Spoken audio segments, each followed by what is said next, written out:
A slave worth less than liquor. The alien bazaar was loud, dirty, and full of strange smells. Lights blinked in different colors.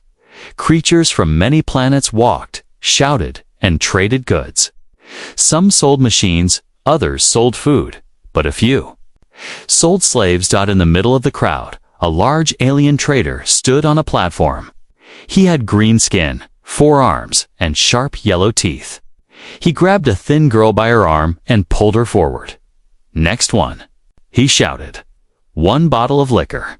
That's all I ask." The crowd laughed. The girl was small and dirty. Her clothes were torn. One of her eyes was metal. A wire ran from her neck into her back. Her arms were full of old scars and burns. She looked like a broken toy. "She's no good." A fat alien laughed. "Look at her. Half machine, half garbage." "She was a soldier once," the trader said, "made to fight in wars. But now she's useless, broken, can't even speak." The girl said nothing. Her head was down. Her hands shook. The trader shouted again. "Come on, 1 bottle, 1 cheap bottle of liquor, and she's yours." Nobody moved. Then someone stepped forward. A human man.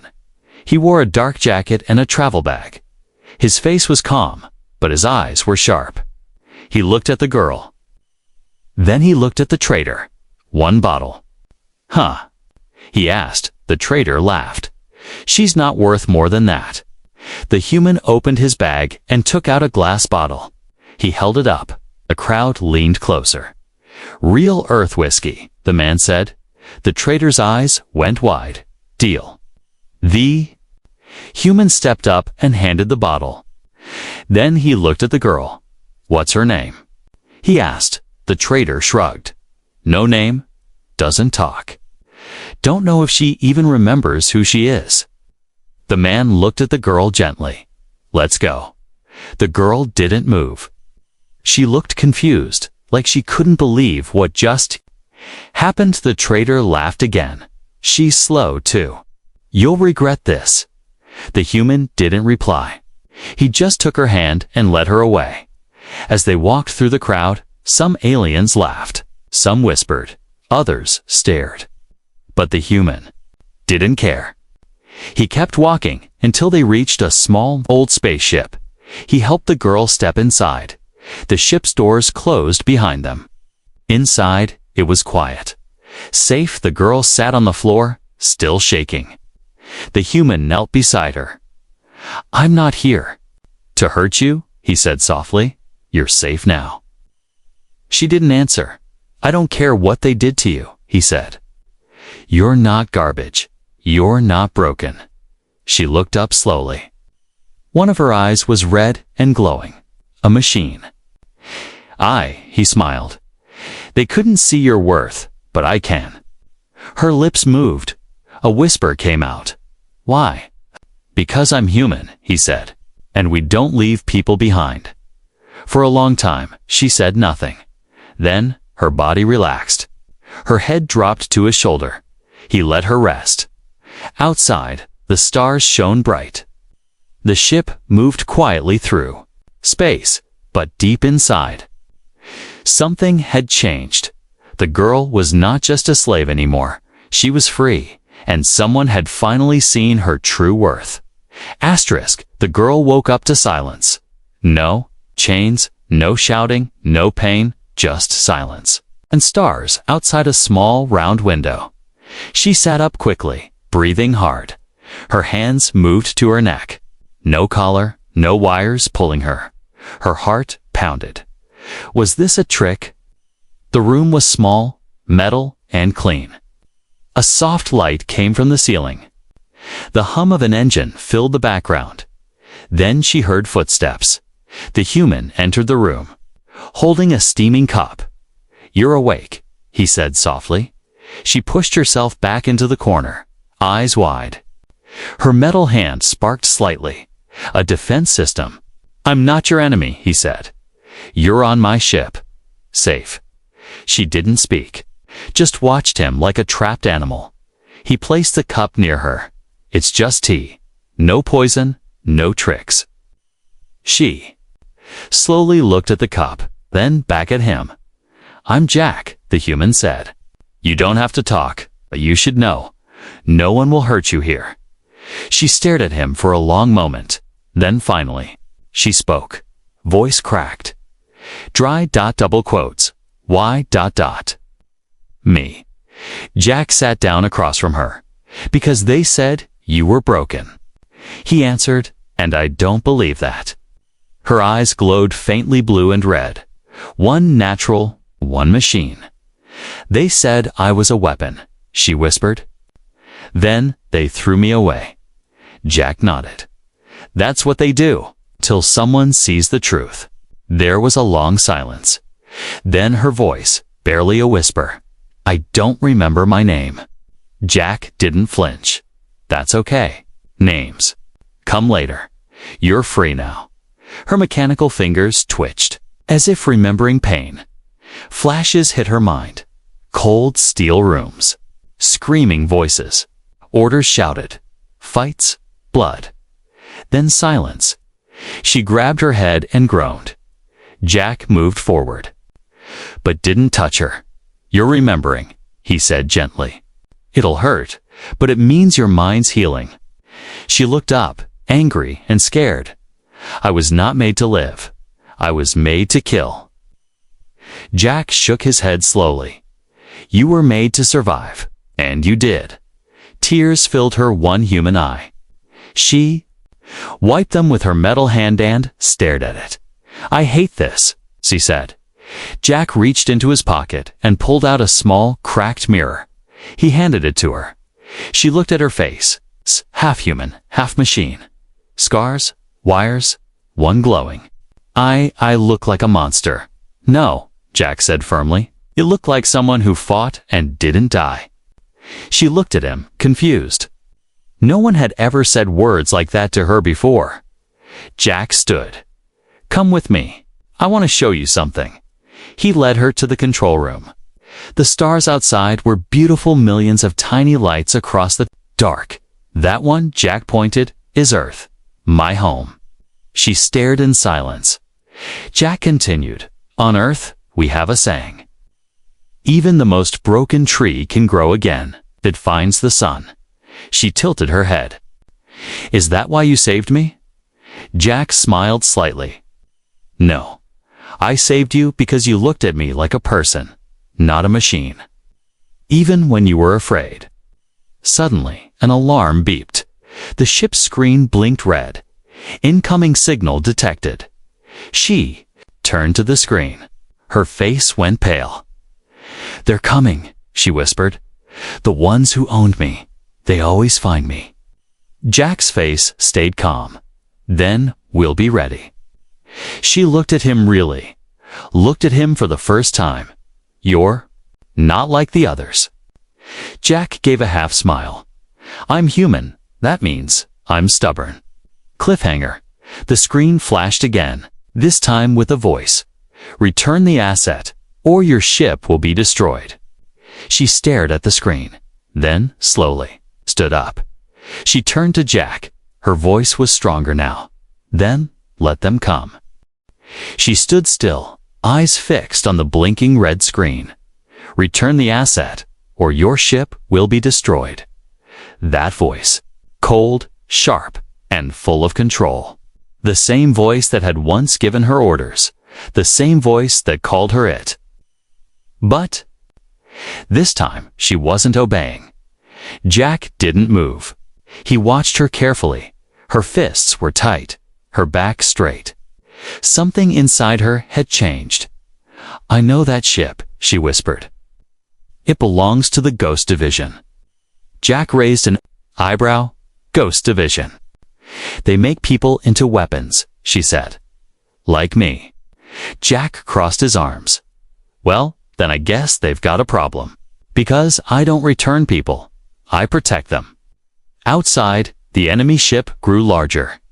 On the radar, it looked like a dark shadow sliding through space with no sound, no light, almost invisible. Jack pressed a few buttons. Shields up. engines on standby. "You want to fight?" she asked, surprised. Jack glanced at her. "I don't run from bullies, never have." She stared at the screen. Her mechanical eye zoomed in. "This ship, I know its layout. I escaped from it once." Jack smiled. "Good. Then we know where to hit if things go bad." She looked at him slowly. "Why do you care? I'm just something they built." Jack pointed at her chest. "You've got a heart. That's enough for me." Suddenly, a blast rocked the ship. The lights flickered. "Warning. Target lock activated." "Brace yourself," Jack said, grabbing the controls. Another blast. The shields held, but barely. She grabbed the side rail and looked at the screen. "They won't stop. They'll hunt me across the galaxy. Then we make a stand," Jack said. "Together." She looked at the control panel, then back at Jack. "What do you need me to do?" Jack tossed her a small device. "Tia, you used to be one of them. Time to show them what happens when their weapon turns against them." She caught the device mid-air. Her reflexes were fast, too fast. Even she was surprised. "What is this?" "EMP disruptor," Jack said. "One good throw and their sensors go blind for 60 seconds. Enough for us to disappear." She nodded. "I can get us close. But you'll have to trust me." Okay. Her, a small grin. "Already do." Outside, the enemy ship powered up its cannons. Lights glowed red. But before the blast came, Jack hit the thrusters. His ship spun fast, diving beneath the attack. She moved to the targeting system, hands flying across the controls. "They've updated their protocols," she said. "But I remember the old code. I can still get inside their system." "Do it." She entered a long command, her fingers moving like she had done it 1,000 times. Then suddenly, the enemy ship stopped firing. "What did you do?" Jack asked. She smiled, just slightly. "I told the ship I was still the captain." "Sheesh!" Raised an eyebrow. "You were a captain." "No," she said. "But they once gave me full control, when they thought I was loyal." The two stared at the screen. For a moment, all was quiet. Then the enemy ship moved again, but slower. Confused, Jack pulled the ship away, heading toward a nearby asteroid field. "They'll follow us," she said. "Let them," Jack replied. "I've got more tricks than they do." As the ship sped into the rocks, she turned to him. Her voice was calm now. "You don't know what they'll do to you for helping me." Jack smiled. "I don't care what they do to me. I care what I stand for." She looked at him. Then, out at the stars. Something burned inside her memory, maybe, of who she was before the pain. Before the metal. Before the silence, the screen flashed again. "Ghost protocol active." She frowned. "They've sent the hunter." Jack leaned forward. "What's the hunter?" she whispered. "Not what. Who?" Suddenly, a second ship appeared faster. Sharper, shaped like a blade. Her voice dropped to a whisper. "That's him. The one who built me." Jack narrowed his eyes. "Then let's make sure he knows. You're not his anymore." Asterisk, asterisk. She was standing in front of a mirror. But she couldn't recognize the face staring back. One human eye, one glowing machine eye, a long scar down the side of her jaw. Wires moved under her skin, like snakes alive in her body. She raised her hand. Half of it was metal. The fingers clicked when she moved them. She hated the sound. Behind her, Jack stood in silence. He didn't rush her. He didn't speak.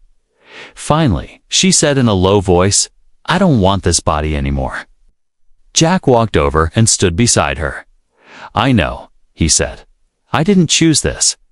She whispered, "I know," he said again.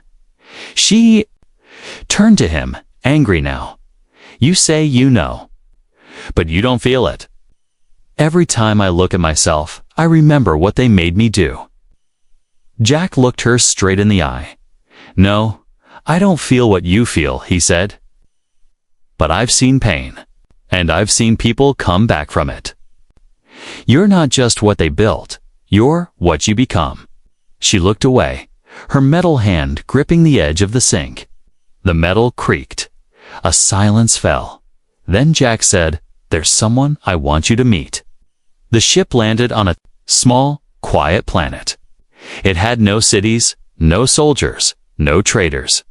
Just red dirt, tall cliffs, and a sky filled with soft purple clouds. They walked toward a small hut built into a rock. A door opened. A tall creature stepped out. Its skin was silver, smooth like glass. One side of its head was machine. The other was soft and wrinkled. Jack, the being said. Its voice was calm and deep. "Hello, Dr. Venn," Jack replied. "She needs help." The girl stepped back. Another machine. Dr. Venn smiled kindly. "Once, yes. Now, just a healer." Inside the hut, there were no weapons, no labs. Just soft light and tools made of crystal and bone. Venn looked at the girl. "You've been broken many times." She nodded. "But you still walk." She looked at him, confused. "That means you're not broken," he said. "Just bent. Bent things can be reforged." He placed a small scanner over her head. Lights blinked. "You're carrying more than wires," he said. "You carry grief, rage, and a little hope." She lowered her eyes. "Do you want to remove the implants?" he asked. She looked at Jack, then back at Venn. "I want to control them, not be controlled by them." Venn nodded. "Good. That means you're ready." The next hours were hard. He worked on her body with soft tools, not blades. He reprogrammed her neural circuits, but only after asking her permission, for the first time in years. Someone asked her before touching her. Each click, each hum, each line of code. It was not control. It was healing when it was over.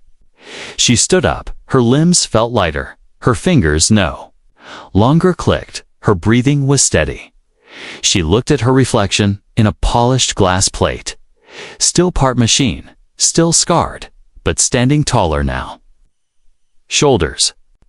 Back, eyes alive, I feel.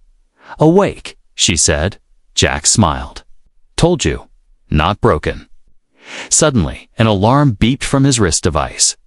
Jack's face darkened. "They found us." Dr. Venn looked at her. "They won't stop until you stop hiding." She clenched her fists. "No more running," she said. "It's time they saw what they created." She looked at Jack. "I want to fight." "But not just for me," Jack asked. "Then who?" For every weapon they threw away, Jack tapped into the incoming signal. A new voice crackled through. Not cold like before, but calm. Too calm. "Hello, little ghost," the voice said. "Did you really think you could run forever?" She froze. "I know that voice," she said. Jack narrowed his eyes. "Who is it?" she whispered. "The one who named me." She heard her name, not the one she chose, but the one they gave her. Subject V-13. Return to base. The voice echoed from the ship's speaker like a ghost from her past. She didn't flinch this time. She stood still, her eyes burning with something. New, not fear, not shame, anger behind her. Jack watched silently. He could see it in her eyes. She was changing. The signal kept playing. "This is your final warning. You were built for service. You do not belong to yourself. You are property of the Union Directive. Return now, or Earth will suffer." At that last word, Earth, Jack stepped forward. "What did they say?" She turned to him. "They know you're helping me. They're threatening your planet." Jack clenched his jaw. "Of course they are. She whispered, I should go. If I go back, maybe they'll leave Earth alone. No, Jack said, stepping closer. That's what they want. To scare you into surrender. She looked away. But people will die because of me. Jack pointed at her chest. They're doing this, not you. This isn't your guilt to carry. She didn't answer. Instead, she asked, do you think one life, just one, is worth starting a war over? Jack replied without hesitation. Yes, if that one life is finally free. They sat in silence for a while. Above them, stars burned quietly. Finally, she said, I want to face them. Jack nodded. Then we do it together. He pressed a code into the ship's panel. A map lit up. A red circle blinked around a cold black planet. She recognized it instantly. Their command station. Exactly, Jack said. If we shut it down, they lose control. Not just over you, but over all the others like you. Her eyes widened. There are more. Hundreds, he said. Still locked. Still waiting. A deep breath left her lips. Then we're not just fighting for me anymore. Jack smiled. Never were. The journey to the black planet was quiet, almost too quiet. But inside the ship, the air felt different. She was no longer sitting in corners. Hiding from her reflection, she was standing straight, training, learning, sharpening. Dr. Ven had upgraded her implants with her full consent. Now her movements were fast, smooth, and under her control. She could move silently, punch through steel, see heat signatures through walls. But more importantly, she could choose when to use those powers. She wasn't a tool anymore. She was a person. With a mission. As they approached the planet, the command station came into view. It was massive, shaped like a dark spire floating in space. Guard. Ships circled it like hungry insects. Jack's ship was small, almost invisible. It slipped through the outer net, using an old access code she had remembered. Inside the station, alarms were already rising. They knew she was coming. They want you alive, Jack said. That's their weakness. She nodded. They still think I belong to them. She looked at the station through the window. Her voice was cold now. Let's remind them. I don't. They landed in a shadow bay. No one greeted them. Only silence, until voice echoed through the station walls. Subject V13. You've come home. She walked forward without fear. I was never home, she said. As they moved deeper into the station, a door opened ahead and a group of other cyberslaves stood, waiting. Some were damaged, some afraid. Some still had collars. She looked at them. They looked back and slowly stepped aside. Then one of them whispered, We heard what you did. We've been waiting. She turned to Jack. They're not soldiers anymore. Jack smiled. No, they're survivors. Just like you. Her eyes narrowed. Let's finish this. Asterisk, she didn't knock. She kicked the door open. The blast echoed through the metal halls of the command station. Sparks fell like snow. Smoke rolled in behind her like a shadow that had finally found its shape. Inside, rows of high-ranking aliens stood frozen, watching her, afraid to move. They had seen her before, on screens, in files, during testing. But never like this. She walked slowly into the chamber, with Jack at her side and over a dozen cyberslaves behind them, eyes wide. Collars broken, hearts uncertain but burning. The leader stood at the far end of the room. Tall, cold, a scar across his cheek, the one she had given him when she escaped. He smiled, but it was thin and full of pride. So, he said softly, You brought the trash home. She didn't answer. Do you remember who you are? He continued. Or did the human teach you to forget? She stepped forward, silent. He stepped down from his throne-like platform. "You were my best design," he said. "Quick, loyal, deadly. But I see now something's been corrupted." Jack spoke before she could. "She's not corrupted. She's awake." The leader chuckled. "You think you've freed her? Elect. You're just another form of control. A softer one." Her eyes narrowed. "No," she said quietly. "He didn't take control. He gave it back."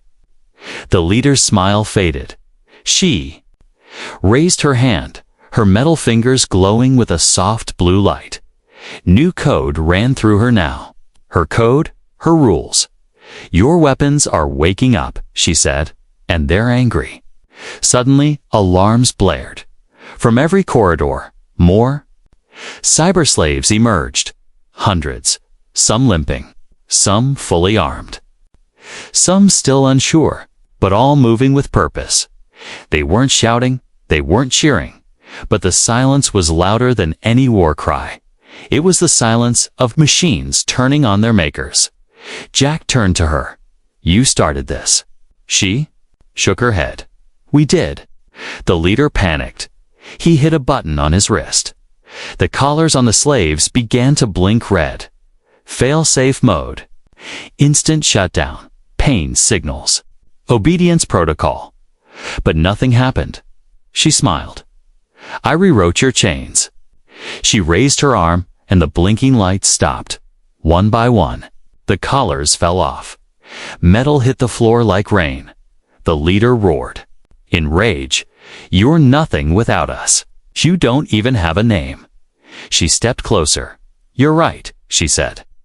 "I don't have a name, but I will. And it won't be one you give me." Then she moved faster than anyone could see. She landed a blow straight into his chest. Not to kill, not yet to knock the wind out of a god who thought he couldn't bleed. He crashed to the ground. Gasping, Jack walked beside her. "What do we do with him?" She looked around. At the others, at the broken chains, at the future waiting in every freed pair of eyes. Then she spoke. "Let him watch." She turned to the slaves behind her. "Burn it down." As explosions echoed through the station, the freed slaves planted charges, deleted files, and opened escape routes for others still trapped. The fire was not just real, it was symbolic. Old orders were ending. A new story was being written. In the last scene, she stood at the center of the chaos, her silhouette glowing in red light and smoke eyes. Fixed on the stars beyond the glass, no chains, only fire. Asterisk. The station was burning behind her. Flames danced in the sky like dying stars. Sparks floated past her face. She didn't flinch. She just watched, calm as the empire that once owned her turned to smoke. No tears, no screams, just fire and freedom. She stood at the edge of the broken command bridge, staring out into space. Once had been her cage. Now it was her ashes. Behind her, the others gathered, the freed, the scarred, the silent. Each of them carried pieces of pain inside, but also something new. Hope Jack walked up beside her, dust on his jacket, blood on his knuckles, but his eyes full of quiet pride. "We did it," he said. She didn't answer right away. Instead, she whispered, "They called me V13. I was a file, a weapon, a number." Jack nodded slowly. She looked at him. "Do I get to choose now?" He smiled gently. "You always did." She closed her eyes. Took a breath. "I want a name." Jack waited. Not one from their records. Not one from fear. "A name I can carry." He looked at her with a warmth that had no conditions. "Well, what do you want to be called?" She opened her eyes and looked at the stars. A pause. A breath. Then she whispered, "Nova." He smiled. "It suits you." Hours passed. The freed ones helped. The injured ships were stolen from the station's hangars. They didn't run. They left. Not as escapees, but as survivors. as rebels. As people, Nova stood in front of them all now, not as a leader by title, but as one by truth. "You were told you were machines," she said. "But I see pain in your eyes, I see memory, and I see choice. That means you are not machines, you're more." They listened in silence. She continued, "We don't need to fight forever. But we do need to show them that what they built has become something they can't control." Jack stepped forward, proud. "And if they come back?" Nova turned, her voice steady. "Then they'll see what happens when you try to burn stars that already know how to shine." A large hall, white walls, bright lights. Earth officials waiting in silence. Nova walked in slowly, dressed in clean black armor. Jack by her side. They offered her a medal. She looked at it, quiet, then handed it back. "I don't need this." She said. The room froze. She looked at the generals, the reporters, the cameras. "I don't need a reward. I just need you to remember. We were never trash. We were never tools. We were never broken." She turned to walk out, then stopped. "And there are still more out there," she said. "Locked, forgotten, waiting." Jack spoke from behind her. "What now?" She looked at him, then to the stars, and smiled. "Now, we go find them."